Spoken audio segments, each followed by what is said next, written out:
Good morning. Welcome to this Word of the Week from Lowman Parish Church. It's good to be with you this morning on this All Saints' Day, as we remember those who have served God on earth and now enjoy His company in heaven. Woody Allen, who has made a successful career out of his fear of death, once asked if he hoped to live forever on the silver screen. Allen answered, "I'd rather live on in my apartment." He went on to add that, "I don't want to achieve immortality through my work. I want to achieve it by not dying." Well, good luck with that, Woody. Today we're going to visit with three of Jesus' friends, Lazarus and his sisters Mary and Martha. Jesus spent lots of time in their home. He would stop to visit them when he was passing through their community. They had shared many enjoyable evenings together. Jesus was teaching one day away from Bethany, where Mary and Martha and Lazarus lived, when word came to him that Lazarus was sick and would probably die. "Lord, he whom you love is ill," they said. "Come quickly." Certainly Jesus would come at once, they said, to aid his sick friend. Jesus was Lazarus' last hope. Jesus had healed other people from other illnesses. Surely he would want to heal his friend. But as you know, that's not exactly the way things worked out. Instead of going at once to Lazarus, we're told Jesus stayed for 2 more days. What doesn't make sense is that he was only 2 miles away. He could have made the trip in less than an hour, but purposely he stayed for 2 days more. Waited for 48 hours. If we had to do that while waiting for the doctor to treat us, we'd be outraged. If a loved one died while waiting 2 days for the doctor to come, we'd be outraged. We'd probably be suing him in the court of law. When Martha heard that Jesus was approaching, she went running out to meet him. Her first words to him were, "Lord, if you had been here, my brother would not have died." That's quite a statement of faith. Jesus assured her, "Your brother will rise again." Martha said, "I know that," thinking that he was meaning the resurrection on the last day. When Jesus replied, "I am the resurrection and the life. Those who believe in me, though they die, yet will they live." "Do you believe that?" Martha said, "Yes." However, she went back home, apparently not expecting anything to come from her conversation with Jesus. People who followed her went out to meet Jesus, and they were weeping and they were wailing. Here we have one of the most beautiful scenes in all of Scripture. John tells us, when Jesus saw her weeping and the Jews who had come along with her weeping, he was deeply moved in spirit. "Where have you laid him?" he said. "Come and see." And John writes, Jesus wept. When the Jews saw this, they said, "See how he loved him." Every Sunday school child knows that Jesus wept is the shortest verse in the Bible. But do we understand this is also one of the most powerful verses in the Bible?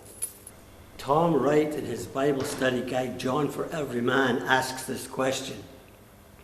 Why does John show us a weeping Jesus?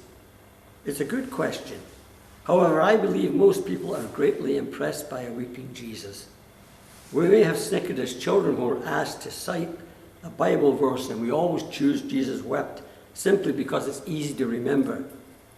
But it shows us the human side of Jesus, so that those of us who have hurt so badly at some time in our lives, when our tears flowed, and we could identify with him.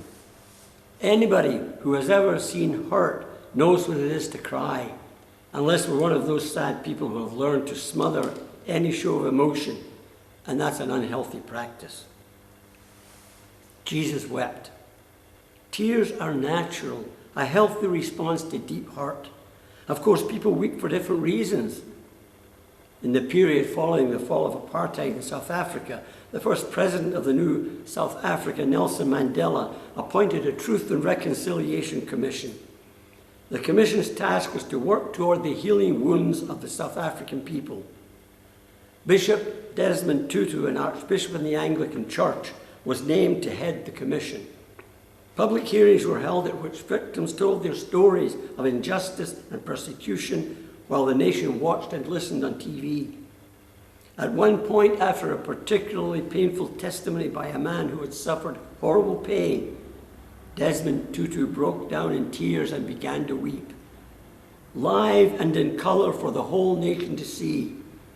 Later someone said, I believe it was in the tears of Desmond Tutu that our nation began to heal.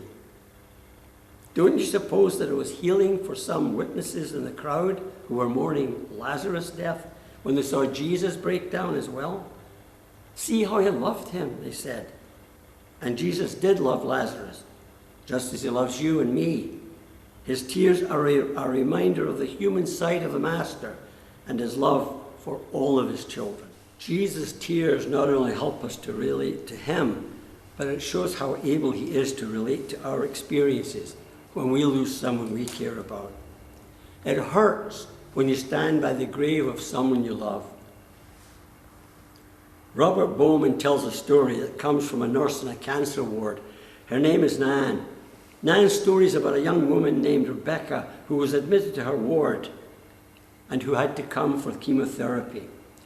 When finally she was alone, the nurse explained to Rebecca that she needed to place a needle in her arm to give her the prescribed chemotherapy.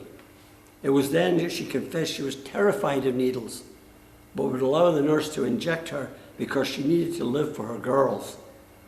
When the nurse began to inject the dreaded needle, Rebecca began reciting the Lord's Prayer, and then the Lord's, "My shepherd, I shall not want," followed. Afterward, Rebecca asked the nurse what her favorite verse was. She said, John 11:35, Jesus wept. Rebecca was surprised. It seemed such a sad verse. But the nurse explained, it comforted her to know that Jesus is sad when bad things happen to his people. It also demonstrates a human side to Jesus that helps her when she cares for sick people. Then as the end got very close, Rebecca asked the nurse to help her make one last audio tape. She said it was the most important tape of all. On this last tape, this dying young mother spoke her last words to her daughters, whom she loved very much. She explained to them that one day their daddy may bring home a new mommy, and told them to make their new mommy feel special and to hug her often. She said she hoped that they would not be sad for long. Then she closed with these words, Jesus cried. He knows how sad you are, and he knows that you will be happy again. I love you so much. She died 2 days later. She was right. Jesus' tears not only show us his human side, but they tell us that Jesus knows how sad we are when we lose someone we love. That's a good thing to remember as we celebrate this All Saints' Day. We grieve for them, but not as those who have no hope. We know where they are. We haven't lost them. We simply wait the day when we will be united with them in our eternal home. Thanks for joining me this morning, and may God bless you and yours in this coming week.